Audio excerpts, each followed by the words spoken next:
Could the secret to getting stronger and fitter be doing less than you ever thought was realistic or possible or made any sense whatsoever?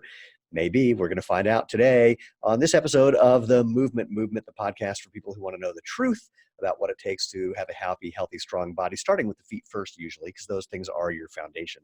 We're going to break down the mythology, the propaganda, and often the lies that you've been told about what it takes to run, to walk, to hike, to dance, to play, to lift, or anything else that you do with your body to do it enjoyably, healthily as you get older. I was going to say older or younger, but getting younger, that's a tricky one to do so far. That's going to be a future episode of this podcast. Not really. I'm Steven Sashen from ZeroShoes.com, your host of the Movement podcast.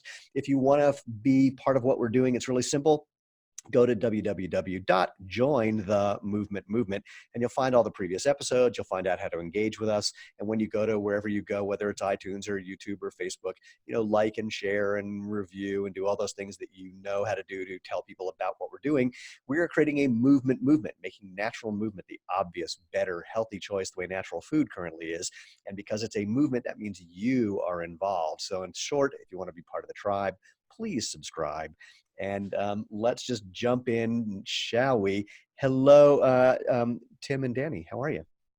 Great. How are you? I'm good. I have elected not to try to do my Clark Kent impersonation today. And I'm glad that you have taken on the mantle of doing that one. So good on you. Do you have a pair of glasses? Yeah, where are the glasses? Do. Oh, man, this is brilliant. Definitely go find them. Okay. He's going for it. Okay. So, and Tim and Dani are from originalstrength.net.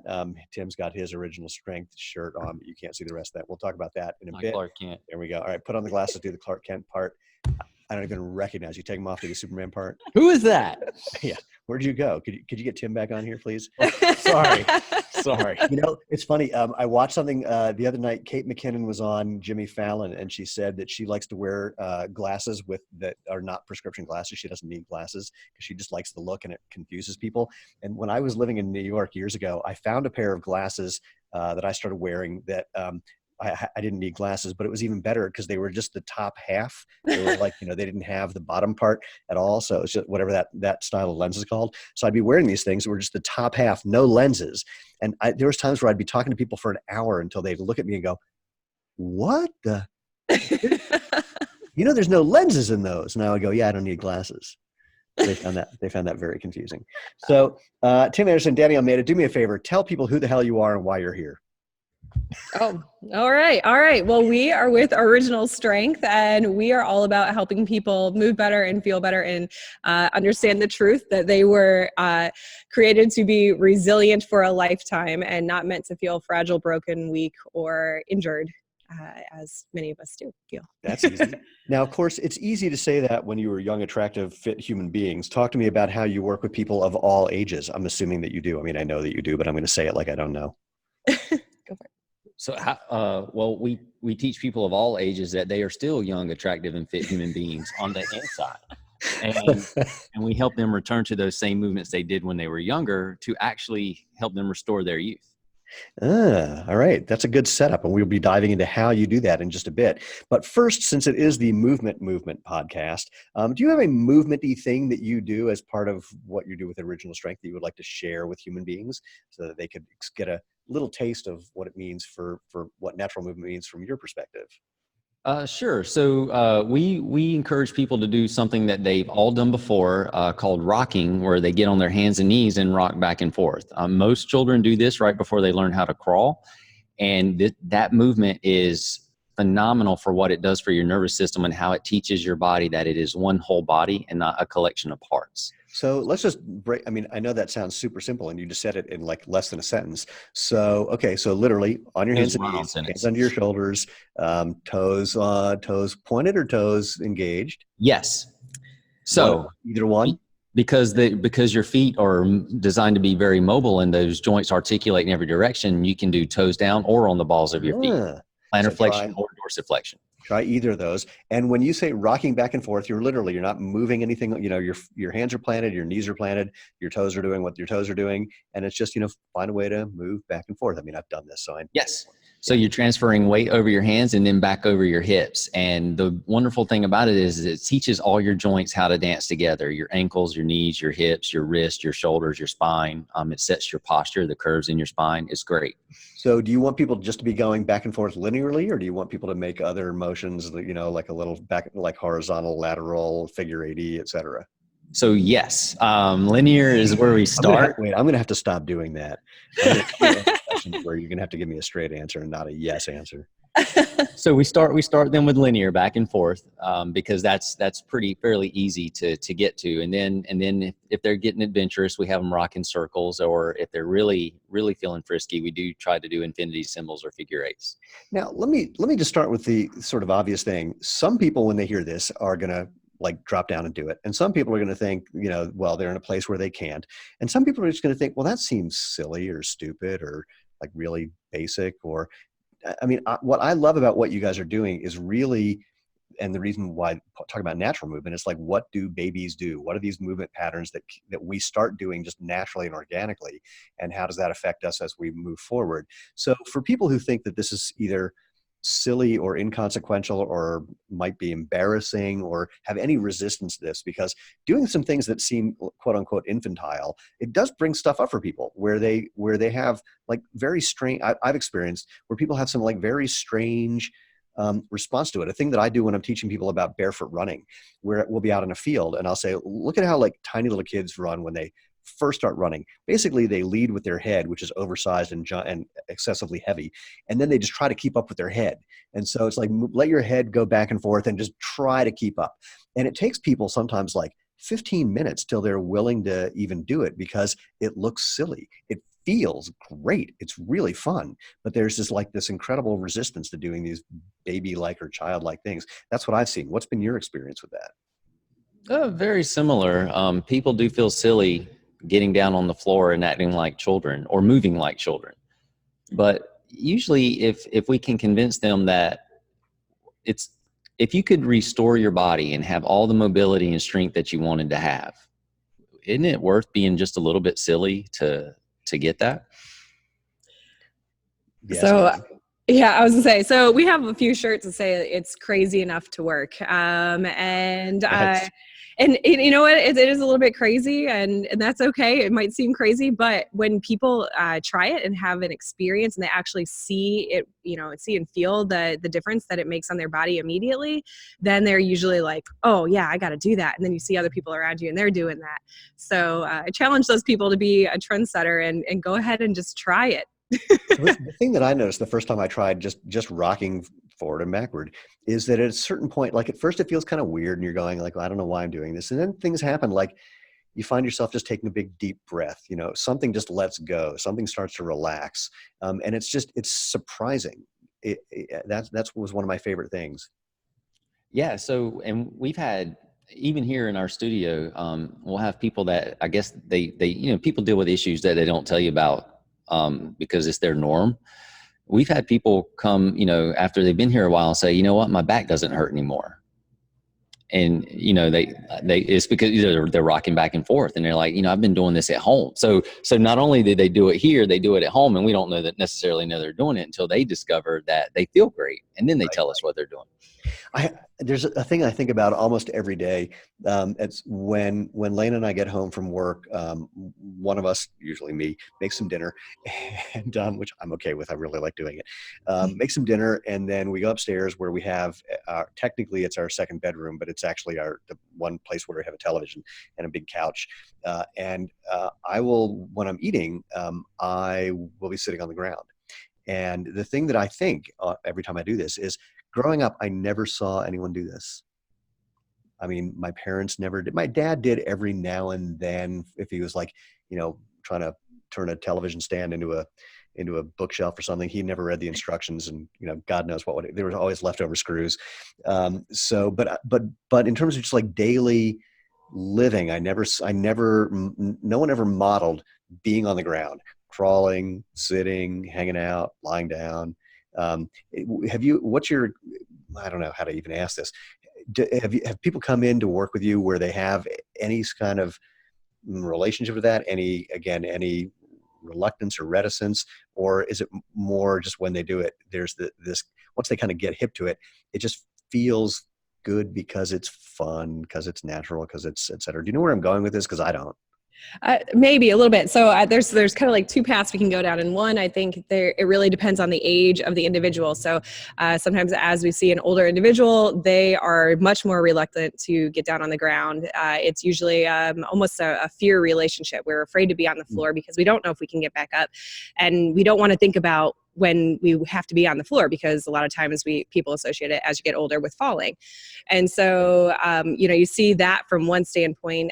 So getting people comfortable with being on the floor is really important to us, and helping them be able to have the strength to get back up and down. But then on the other hand, you've got, individuals that are fairly, very capable of getting up and down, and you get them on the floor and they might feel like, oh, this feels silly. Yeah, the whole kind of conversation we're having, but it's part of our culture here. So everybody's on the floor. That's just kind of the way that we do things. And then once they see that, okay, one, it feels good, two, they're getting stronger, and three, we really hammer in that this is where we start. This is the basics. This is how we build a strong foundation. I think that's, a really easy way to kind of help get them more comfortable if we do see that. But honestly, since everybody does it here, it's not as big here. Yeah, no, but you actually hit the points exactly. Now, I want to back up a giant step. How did you, I'm going to ask you to do two things. One, describe a little more, if you can, about kind of the fundamental things that people are doing if they were going to come to Original Strength and work with you, or take a course, or however they might learn about it. And the second thing is, how did you come to this? How did you find this, discover this, develop this? So we'll go backwards. The second thing. When you were on Krypton. Yes.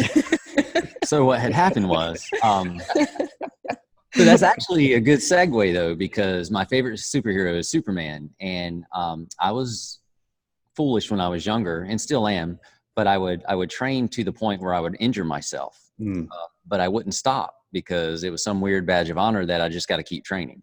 So I would never let my body recover. And one day I was frustrated because I wasn't feeling like Superman at all. And honestly, I asked God to show me how to train to become bulletproof again. I was thinking about Superman one night, and I wasn't there.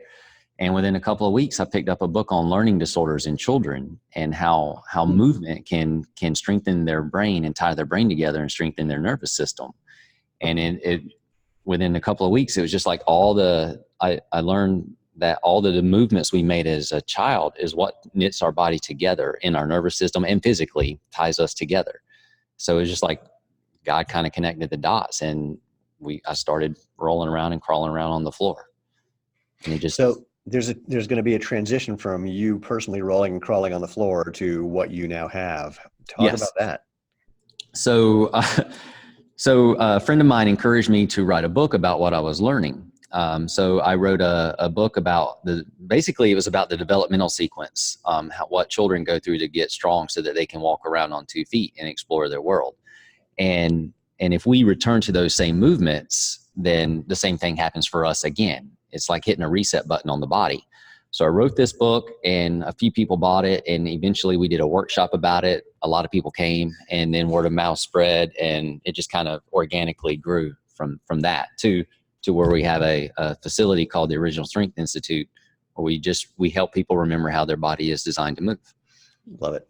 Dani, do you want to add anything to that, or talk about your experience? Oh, I met her when she was just a baby. No.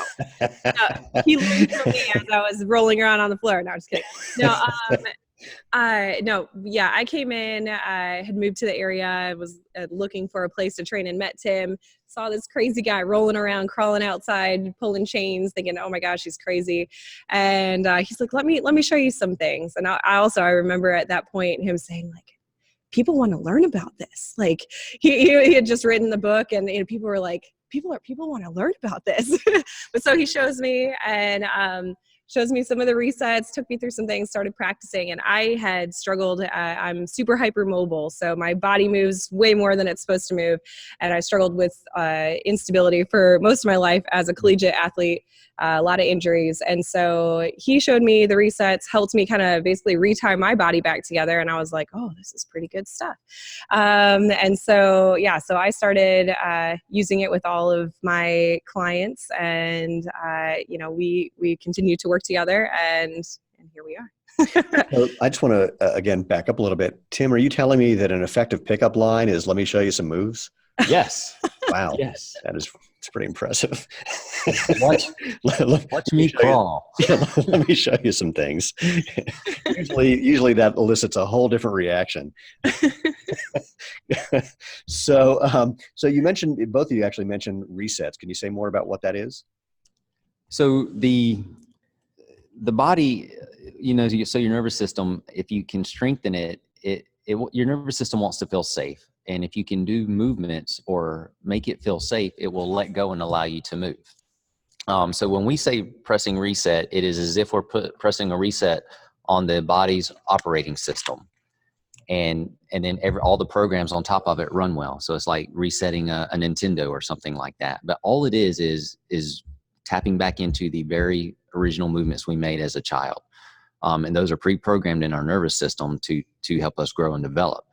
And if we revisit breathing, activating our vestibular system, we're basically moving our head and our eyes, rolling around on the floor, rocking back and forth, and crawling, or our gait pattern. If we do those things, it's like pressing reset on the nervous system, allowing it to feel safe, and it allows us in turn to move and express our strength. We talked, I mean, the intro to this episode was saying how basically you could get stronger and healthier by doing less than you ever thought. Talk about that, if you would, because that was our brief pre-podcast chat that lasted about 5 seconds. You hinted that. I said, yeah, that's perfect. Let's go. It was. So traditionally, I think it's pretty common to think that if you want to get stronger, you need to lift weights. Yep. Or you got to work out. And most people think, well, you got to do that for an hour or 2 hours at a time, regularly. What I discovered is our design is so amazing that if your nervous system is strong, your body has unlimited strength and potential to allow you to do anything you want to do, mostly within reason. Yeah. But an easy example is I've lifted weights all my life, and I quit for about, I don't know, months, and just crawled. Across fields, dragging chains and stuff like that, but just crawling like a kid does. And my body got a lot stronger than it was in the gym. And I know that because I came back to the gym and I was able to pick up much heavier stuff than I was picking up when I left the gym. And I had been gone for months, so I wasn't training to get stronger in the gym, but I was able to express more strength in the gym. Well, that's an interesting point. Do you think that you got actually stronger, or do you think that with the lifts that you were doing, there was something else like better alignment or just, better movement patterns? Actually stronger and better movement patterns. So again, I was tied together better, so I could express more strength potential that I had. So most people are walking around with enough strength to crush their own bones if all their muscles were to contract. Well, everybody can do that, but nobody is able to express that because their nervous system will not let them tap into that. Right. So, but if your nervous system feels safe and you're tied together very well, then strength is almost effortless, and so is mobility. It's interesting. When you said that, I just remembered seeing something on maybe a show like I Shouldn't Be Alive, or I don't know what's called, or something like that. And maybe if that's what it's called, the show is no longer on the air, which I'm so glad about, because I used to watch it addictively, and it was just like, basically for an hour, it's a story of someone who shouldn't have been alive because of whatever happened to them. But every 10 or 15 minutes, it was the kind of thing where you're going, oh my God, that's the worst thing I could ever imagine. And then it got worse. So, but one of the episodes was a guy who had been hiking, and like a giant, I don't even know what to call it, piece of rock, like 10 feet wide, 10 feet long, a couple of feet thick, slipped off the edge of the cliff that he was on and pinned him. And so he's lying underneath it, face up, with this multi-thousand-pound rock on him, and just freaked out and pushed it off his body. and ended up basically tearing every muscle and ligament in his body. Yeah. I mean, That's unbridled strength. Yeah. Yeah. And Yeah, it saved his life. Right. Got it off, got down. And then I realized that I'd, broken bones and ripped almost every tendon. I mean, it's just like, holy smokes. So it's like our brain is telling us, like you're saying, our central nervous system, including our brain, is telling us to limit things to a certain extent because you could hurt yourself otherwise. And it's actually something I was talking about yesterday about with someone about running. Actually, you know what it was? It was about the sub 2 hour marathon it was even better. It was about the new Nike shoe. And people are saying, well, all these people are setting new personal bests. I went, well, there's this whole idea in running and for exercise in general and movement in general, the central governor theory. Basically, your brain is telling you, here's when you should put the brakes on because it's going to hurt you otherwise. And what many endurance athletes find, in particular, and power athletes as well, is that your brain is telling you to chill out well before you really need to. And so people are learning how to listen to when they get those signals saying, I need to stop, and then just they keep going past those initial signals. They eventually stop. Eventually the signals get so loud, they stop. But my argument would be that a lot of what's happening for people if they're setting personal bests in some magic new shoe, that no one knows why it's producing magic effects, is that basically it's essentially placebo effect. And what's happening is they're getting those central governor messages and just either ignoring them or reframing them. So yeah, anyway, that's a tangent from this whole thing about how bodies can be super strong if they're allowed to, if you will.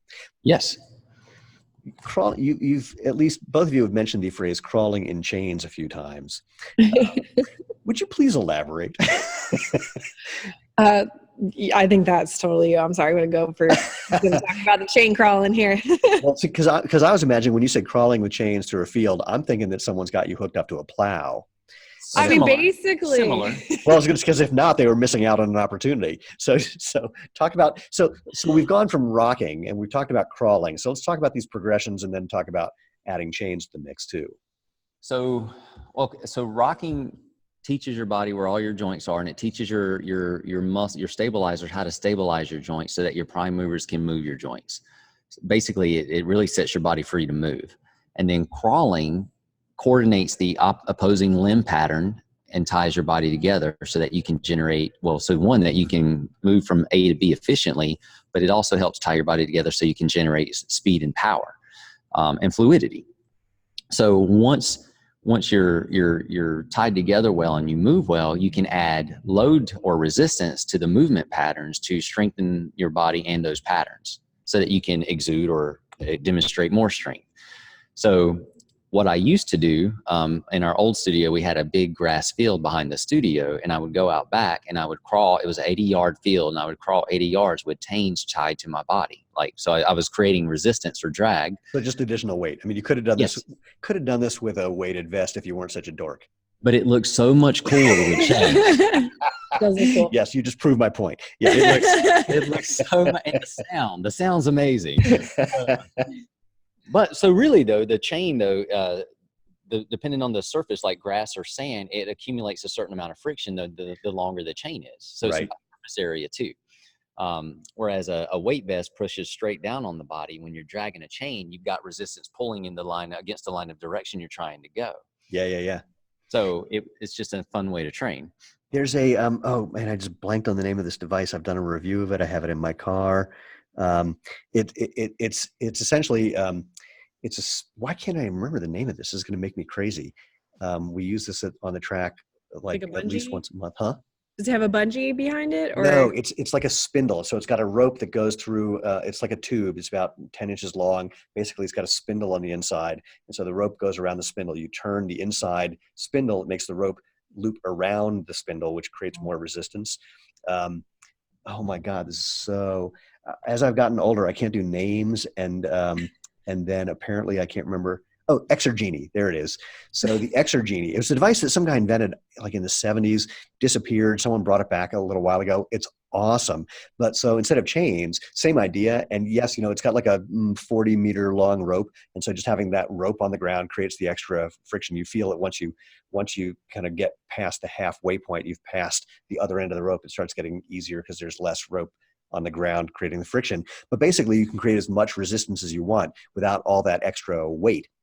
With all the extra, it's a really fun device. You'll have to Look it up. I think you would totally get a kick out of it. Oh, I'm definitely going to Google that now. And Yeah. I'm not going to forget the name, Exergenie. Exergenie. Yeah. Sounds fun. Like you want to rub it and something pops out of the bottle. It's great. It's kind of like that, but not at all like that. Okay. No. By kind of, I mean, not even close.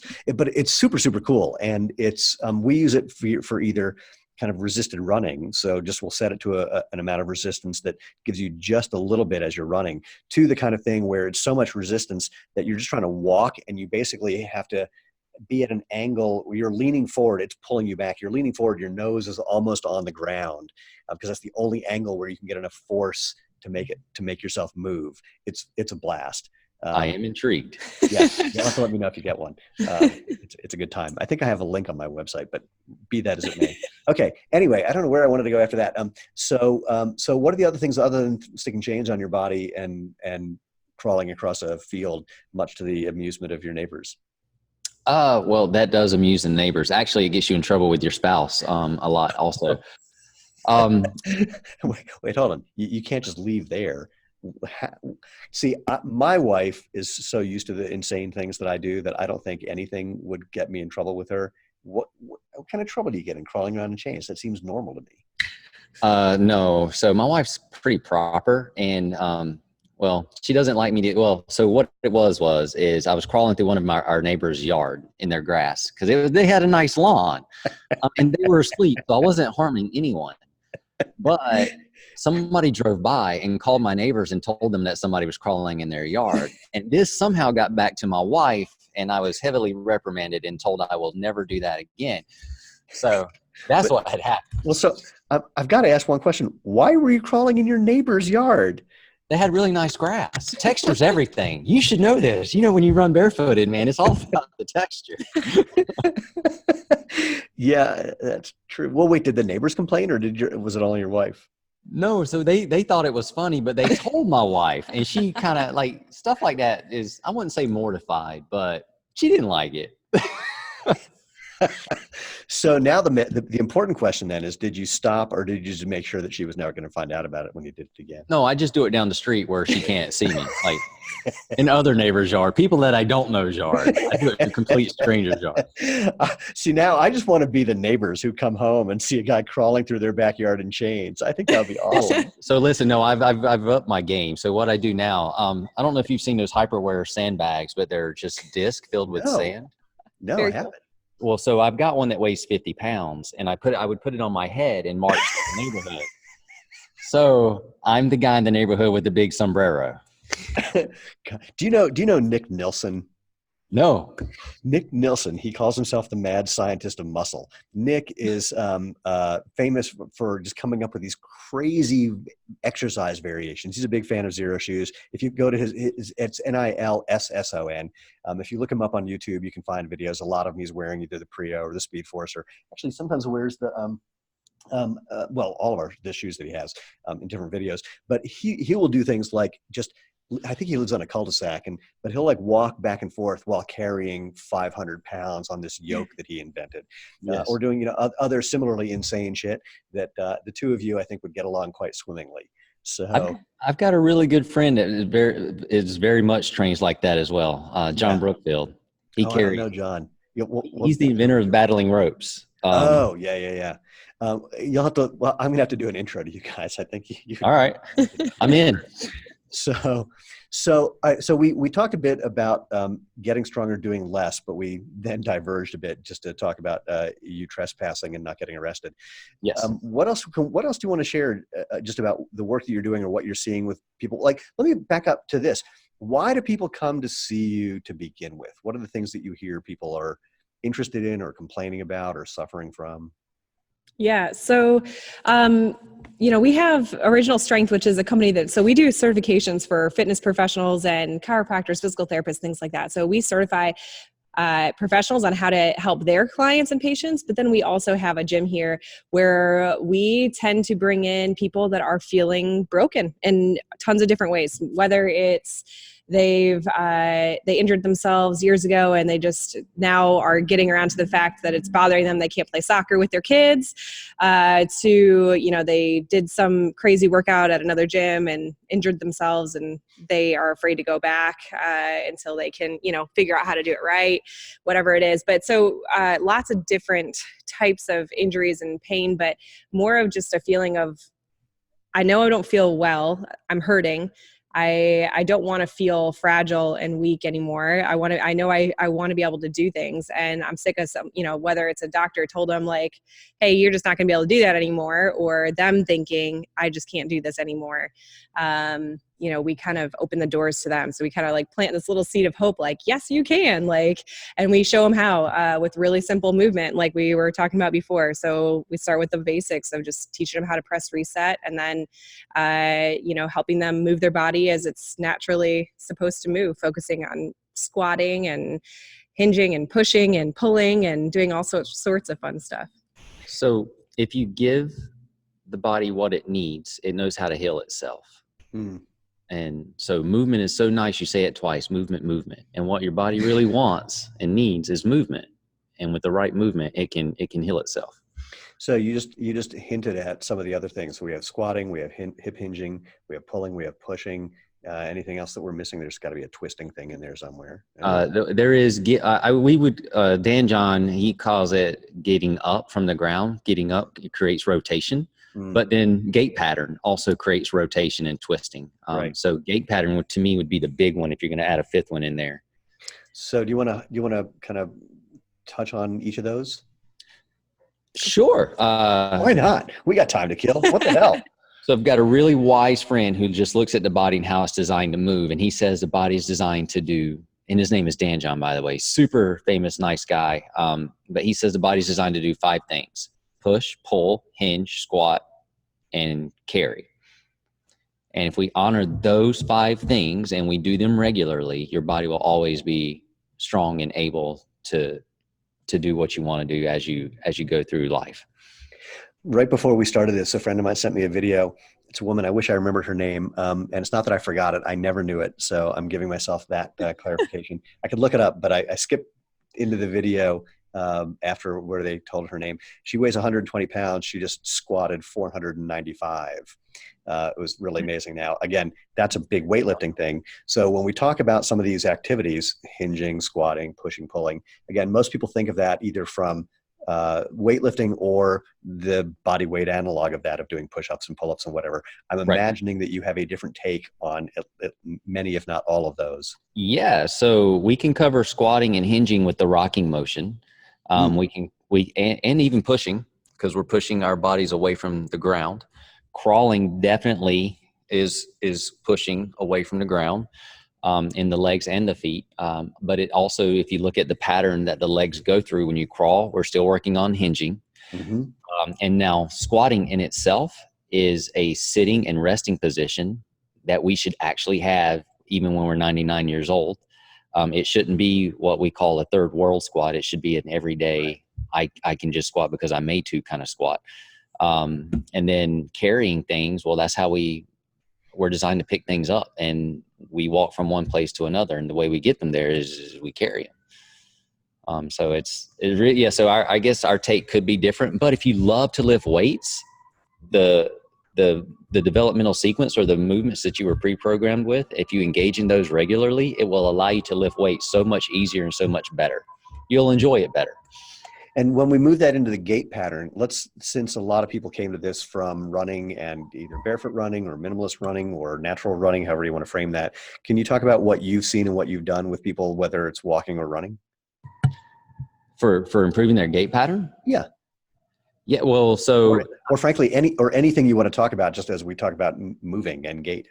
Yeah. So it's really interesting. Obviously, and you know this, but people can walk, right? Or you see them walking in a store or down the mall or whatever, but they're really going from one place to another, but they're not truly walking with their appropriate gait pattern. So like if you watch someone. So wait, for people who didn't see, Dani did a move. She got behind you and was texting. Yeah. So we've learned how to walk just using our legs, but our foundational gait pattern is where all 4 limbs are moving. So like if I'm crawling on the floor, if I'm just moving my legs, I'm not crawling. Right. So I need my arms and my legs to dance together to crawl. But that's the foundational gait pattern. So when I'm walking or when I'm running, I want my arms and legs to dance together, because that's what strengthens my nervous system and keeps my body healthy and resilient as the years go by. So if we help an adult remember how to crawl, they will walk better, and they will run better, and they will produce and transfer force and energies better that their body comes into contact with. So are you doing anything explicitly about walking or running, or just or doing something about the transfer, or are you just? It's a transfer. So if we make the very beginning gait pattern solid and very fluid, then the gait patterns that are built on top of that become more fluid and better as well. Got it. I imagine people walk into your place wearing big, thick, heavy, motion controlled padded shoes. Yes. Yes. Yes. What happens when that happens? Well, so we have 2 rules, and they're very important rules because they deal with the nervous system. The first one is don't move into pain, and the second one is don't move into fear. So we have to meet people where they're at, because if we move them into fear, their nervous system is going to guard and protect them anyway, and they're not going to move nearly the way that we want them to be able to move, so that they can experience how powerful movement is. So what we do is we politely and gently encourage people. You can take off your shoes if you want. And then as they get more into the crazy stuff that we teach, we can have a deeper conversation about footwear and things like that. Interesting. Well, I found that in different parts of the country, there's different attitudes and opinions about the whole barefoot thing. I was in a store recently, and it's winter here in Colorado, in bare feet, and someone made some comment about it, not derogatory, but just like, oh my God, you're not wearing shoes. And I said, imagine what it would be like if we were at the beach, where you just wouldn't even think about that. It would be a common thing. It's just that it's winter and it's Colorado. It strikes you as unusual. So there's a location thing. There's also, having spent time in the South, there's also the cultural component of that as well. How have you had to deal with that? Sorry, I'm just laughing because, he'll take his shoes off and walk down the street, right? Like as we're going to the coffee shop all the time. Oh, yeah. So I was in Costco recently, and they stopped me like some of the employees, very, very upset. And they said, "Are you okay?" I said, "Yeah, why?" They said, You're wearing shoes." So, wow. I haven't had that. So here, there used to be signs on the stores that said no shirt, no shoes, no service. Right. And that was very big here. I'm so tired of putting on a shirt every time I walk into a store. But the thing is, you walk in with a shirt and shoes and no pants. It didn't say. Yeah, well, because exactly, they don't care if you wear pants or not. Right. I was always confused about that. But so really, I have to ask you again, what was the question? Because now my brain is somewhere. Well, I'm just intrigued by, because see, Colorado, especially around the whole barefoot thing, it's kind of a hippie town around where I am. So it's not insane, but in some parts of the country and the South more than others, I'm not trying to, or the South, if you're not by the beach or by the water, it's definitely more conservative. Less. What'd you say? I can say conservative. We can say it. Okay, conservative. I was just saying, going around barefoot is the kind of thing that you definitely get more looks than you would in other places. I mean, New York City, you get a lot of looks. People are freaking out if you do that. Very fun to do, by the way. A lot of the roads are like super smooth, and the sidewalks are, it's awesome. And you'll wash your feet at the end of the day. It's not a big deal. But anyway, I'm just kind of curious what it's like dealing with the people that are local and giving them that gentle invitation to go barefoot. But what happens after that? So here, like Dani mentioned earlier, we just create a culture of where it's the norm. Like, so if you want to wear your shoes or they're really thick, you're almost going to be the outlier. Right. Or that may get your attention, and maybe you want to fit in and see what everybody else is, what the fuss is about. Why are they barefoot, or why are they wearing the zero shoes? So really, we don't have that much of a issue here. Right. Because we kind of set the expectations, and really we just tell them up front, hey, your body is amazingly, wonderfully made, and this is how it's designed. Right. And if you want to optimize that design or that your function, then you stick as close to the design as possible.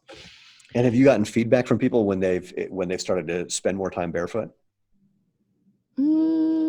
A couple. I think there's majorly switching over shoes. So we've had a lot of people switch from, wearing the big, thick, chunky shoes to wearing minimalist shoes because they know that it feels better and they move better. They can feel the floor better. They're better at their movement patterns that we have them do. And we have a lot of, I'll call them compromisers, where they feel okay being in their socks without shoes, but they don't want to take their socks off on the floor and walk around because to them, oh, it's icky that somebody else is walking barefoot on the floor. And it's, it's just, Oh, that's fascinating. it's just, but people have their own issues, right? But Yeah. But they are coming out of their shoes and wearing socks, so it's still good. It's still now they're not getting the full benefit of all the different textures, but it's a good place to be. I'm just so curious. I haven't really. This is gonna sound silly. I mean, I've been running zero shoes for 10 years with my wife. I've been barefoot for a few years before that. I never really sat to think, like, why is it that people have such a thing about feet and bare feet and walking on something where we know it's totally safe? It's not going to be an issue. It's like, what, and of course in other places in the world, it's not an issue. Like, what is it? What are they thinking that makes them say something like, I don't want to do this because. I think people are afraid of like germs. I think it's germs. We live in there's hand sanitizer stuff everywhere you go, and people are always like, "Where's your stuff?" But there's that like whole connotation of like some people having stinky feet or sweaty feet. Maybe they're like just real self-conscious. But what makes them that way is shoes, though. I know. Yeah, exactly. That's the irony. It's just such a fascinating thing because of course we'll get more germs and transmit more diseases by shaking someone's hand or being in a room where someone is ill and then rubbing our eyes, or the feet are so less likely to be a cause of something unless you're walking through poop or doing something where obviously that's a problem. But why would you do that? It's one of my favorite things when I talk about like walking or running barefoot, they go, "Aren't you afraid of stepping in dog poop?" I go, "When's the last time you stepped in dog poop?" I don't know, like 20 years ago. It's like, well, why would you start now if you took off your shoes? Typically wearing shoes or barefoot, I try not to do that. Well, exactly. I make an effort to not do that. Of course, it's not really difficult. I don't know. Have you used these things called eyes? Have you ever tried using those when you're walking? They're amazing. You can see things with them and then adapt how you're moving. It's crazy. But we're like this. So that's what it is. But you probably know this too. Even if your eyes can't catch something, if you spend a lot of time walking barefoot, your feet will catch stuff that your eyes can't. Oh yeah. I wish that there are a number of things that I regret I wish I could go back in time. One is I wish I could had a picture of what my footprint looked like when I got out of the hot tub, because it just looked like an oval with dots, and now it looks like a footprint. And the other is I wish there was a way of testing my reflex arc and the flexibility and strength of my foot. I wish I'd done all of those things so I could compare now, because in addition to getting more flexible and stronger, it feels like I'm just reflexively faster. If I start to step on something that's not going to feel good, I'm off it more quickly. And I don't have any way of proving that, unfortunately. I wish that I'd had that kind of foresight. Man, that would be amazing information to have. If you could find somebody that you were warming up to transition from regular shoes to your shoes, that would be the great place to test. That's a really interesting one. The challenge with doing any of these things, where you want to study someone doing something like that over a period of time, because that's going to be a 6-month to multi-year process. Because you probably have for many people, there'll be a kind of quick learning at first, and then it's going to slow down but continue moving, continue improving. Anything like that, the cost for doing that kind of study is super, super high. And it's one of the things Lane and I have on our to-do list, is raising some capital, raising some money so that we can support some studies like that, just to see what happens. Of course, the challenge there is that if they prove the obvious thing, that using your feet is better than not using your feet and has all these value adds, people will say, yeah, but you guys paid for the study. And, well, it's true, but I mean, yeah. What are you going to do? This is something I talked to Sarah Ridge on a previous podcast episode. I called it something like the stupidest research ever done. Well, Sarah had done some research showing that if you walk in a pair of minimalist shoes, your feet get stronger in the same way that they would if you did in a explicit foot strengthening exercise program. And I said, isn't it amazingly stupid that we have to demonstrate that using your feet is better than not using your feet? when the shoe companies have never demonstrated anything showing the value of what they're doing, the natural movement people have to prove that natural is better than not. Crazy. Well, whenever you're going against the grain, like Well, everybody wants proof. well, right. And even that's the thing that's so funny is we're not going against the grain. I know human beings have been wearing footwear for a long, long time. And the advent of the modern motion control padded shoe is just the last 50 years. So for 99.995% of human history, we've been wearing minimalist shoes or going barefoot or, something like that. Something just a little protection for your foot, something to hold that protection onto your foot. That's it. So we're not the intervention. The intervention is all the new stuff. The intervention is the Nike Vaporfly and the Hoka and the, everything really. And I did a panel discussion at the American College of Sports Medicine a year and a half ago. And there was a guy from Brooks and a guy from Adidas who made a comment about, we're trying to improve performance and reduce injury, but we can't prove that we can do that because that would be really expensive and cost a lot of, and take a lot of time and have a lot of confounding factors. And all I could think was, dude, if either one of you could make a shoe demonstrably better than the guy sitting next to you, that's worth billions of dollars a year. And you're telling me you're not doing it because it's difficult and expensive? Ludicrous. So, but the fact that they had no evidence, and I just then in one of my slides, I pulled up like 20 studies from PubMed showing how natural movement is better. So Isabel Sacco in Brazil showing how it can get rid of knee osteoarthritis, and Sarah's research about foot strengthening, and it goes on and on and on. But that research gets no attention because there aren't multi-billion-dollar companies promoting the research. So anyway, he says ranting. No, we get it. Yeah. And I think what you just said, as far as like, you're not going against the grain, is a really cool way to look at it. However, unfortunately, the rest of society doesn't know that. I know. So, and we go with the same thing too. Everyone wants the complex, the sexy, the new, the best, the next best thing. Well, if all you have to offer is crawling around in chains, where's the fun of that? So the good news is you don't even have to use the chains, just crawling. Well, wait, that's all you need to do. Although, look, the gadget geek that I am, in fact, I'll tell this story. So, being that it is that present giving season, and my mother-in-law sent me some money, which is very kind and completely stupid and ridiculous, but she does it all the time anyway. And all I can do is say thank you, but there's just no need to give a 57-year-old man a Christmas present.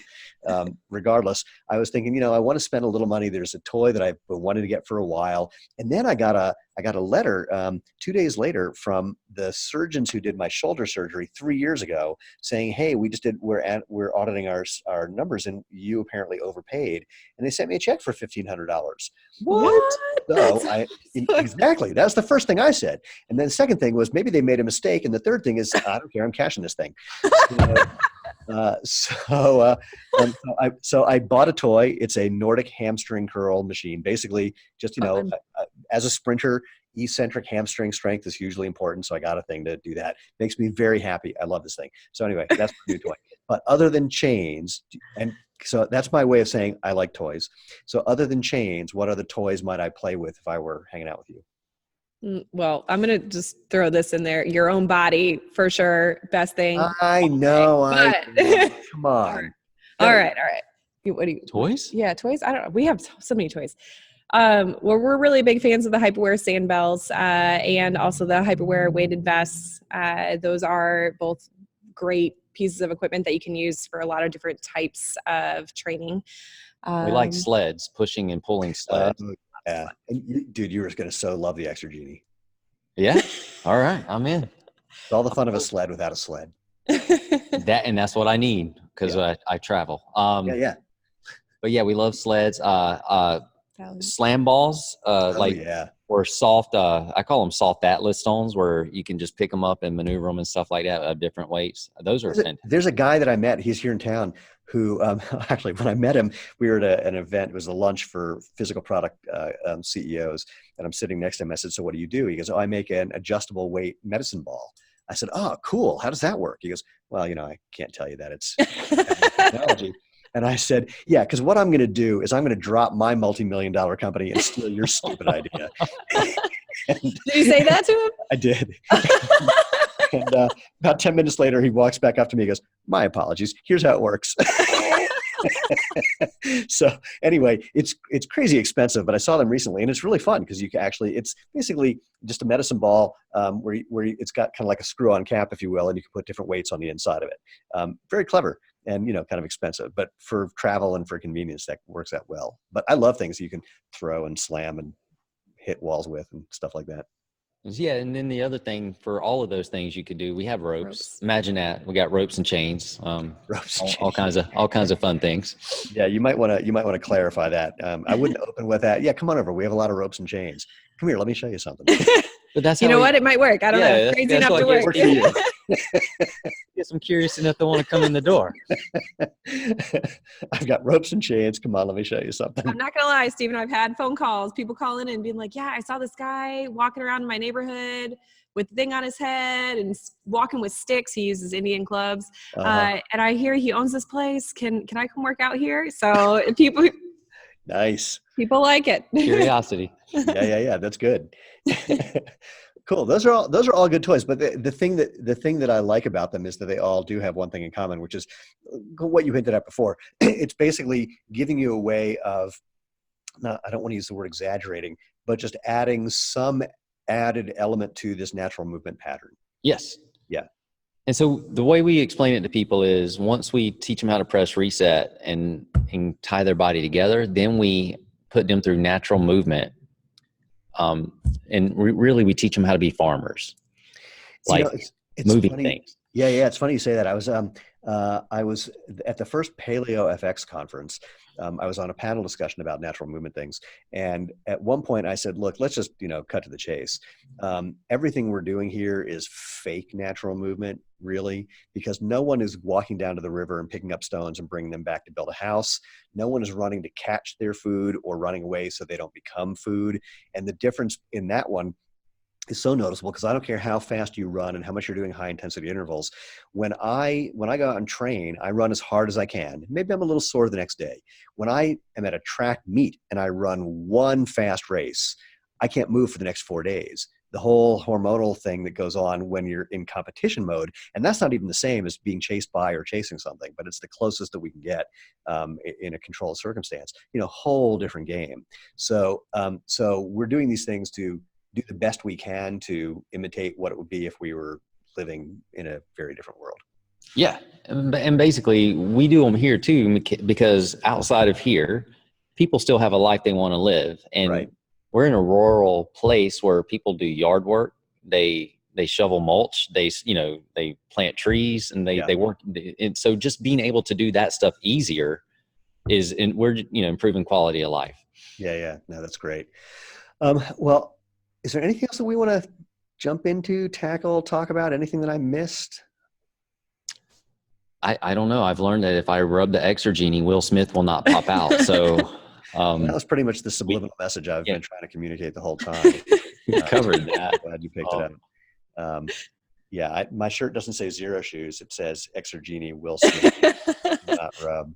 I do have a question for you. So your new Speed Force shoe. Yeah. Do you run sprints in it?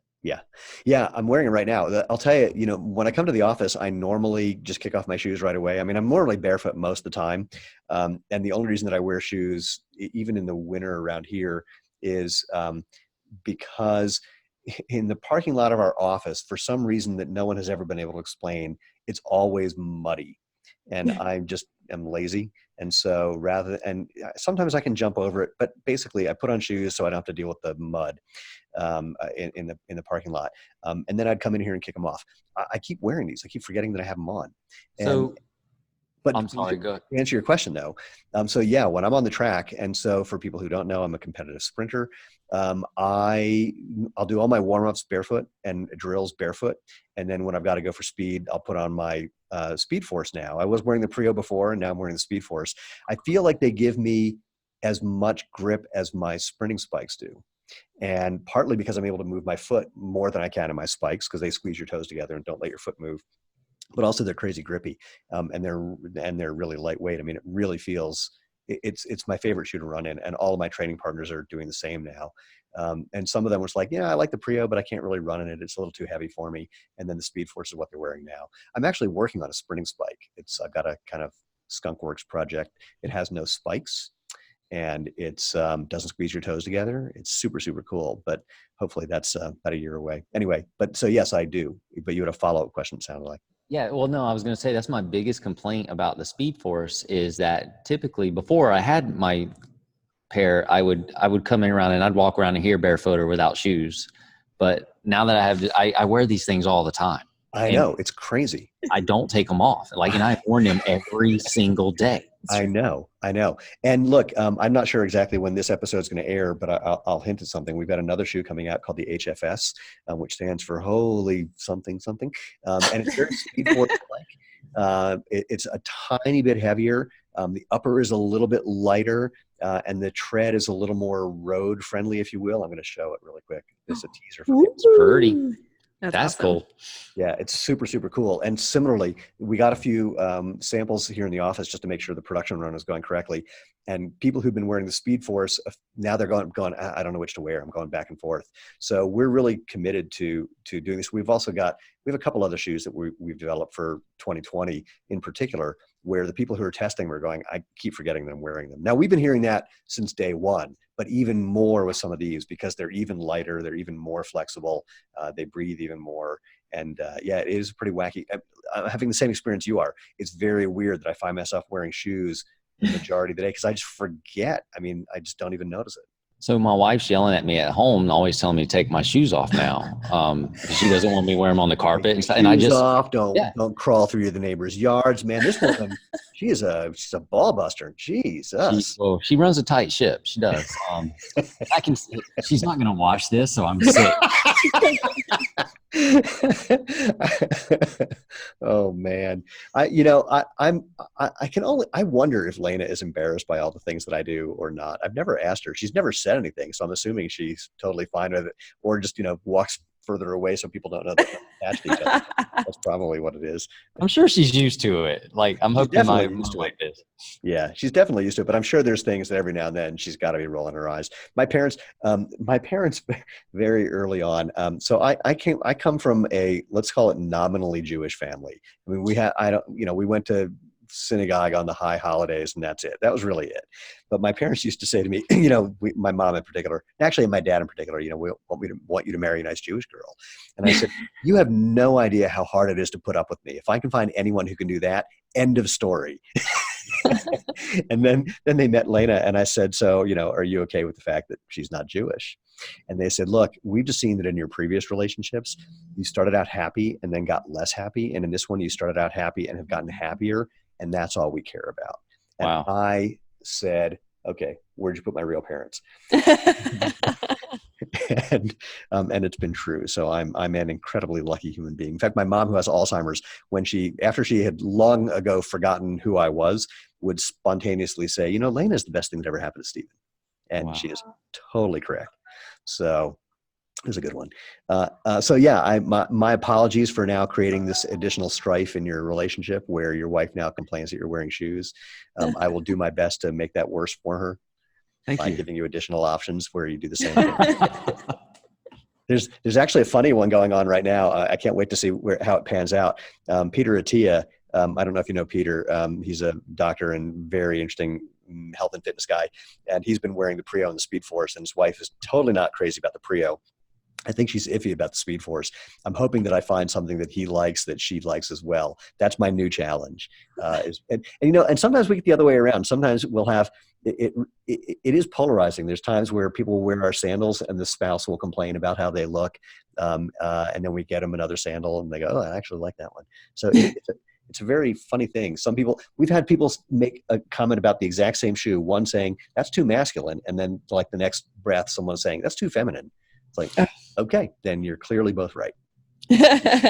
Yes. Anyway, all right. Anything else before we call it a wonderful day? Well, I would just love to point out if anyone wants to learn more about I was just about to do that, but go ahead. Go ahead. Okay. I was going to say, if people want to learn more, where do they go? But so you preempted it, but please continue. All right. Well, I was going to say, if anyone wants to learn more about original strength. So wait, hold on. Not if, when. When. So Tim has written several books. They are fabulous. You want to check out Pressing Reset Reloaded. It's on Amazon or on our website at originalstrength.net. We've got tons of free content on YouTube, blogs every week, videos, just a lot. tons of content out there. And we also have an online platform for anyone looking for some coaching specifically at osionline.com. And you can get lots of cool programming and other information and even random recipes that we like. Oh, that's a good one. And then certification for people who are fitness professionals who are looking to integrate this? Yes.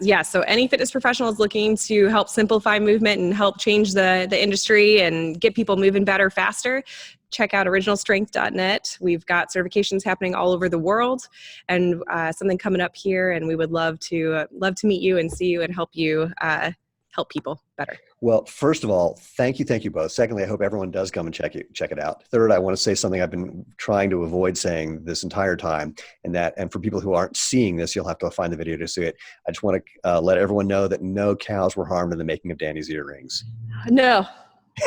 But they're pretty legit, right? They're awesome. Those are Holstein like, earrings right looks there. like Dalmatians.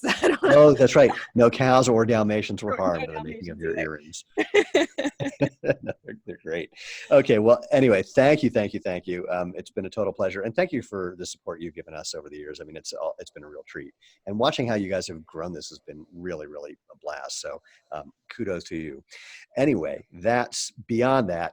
For everyone else, thank you again. Go to www.jointhemovementmovement.com where you can find previous episodes and how to find us on all the different places where you can find podcasts and videos and places to interact. If you have any feedback or have anyone you think should be on the show, drop me an email. Just move@jointhemovementmovement.com. By the way, that is move at, not just move at. So move@jointhemovementmovement.com.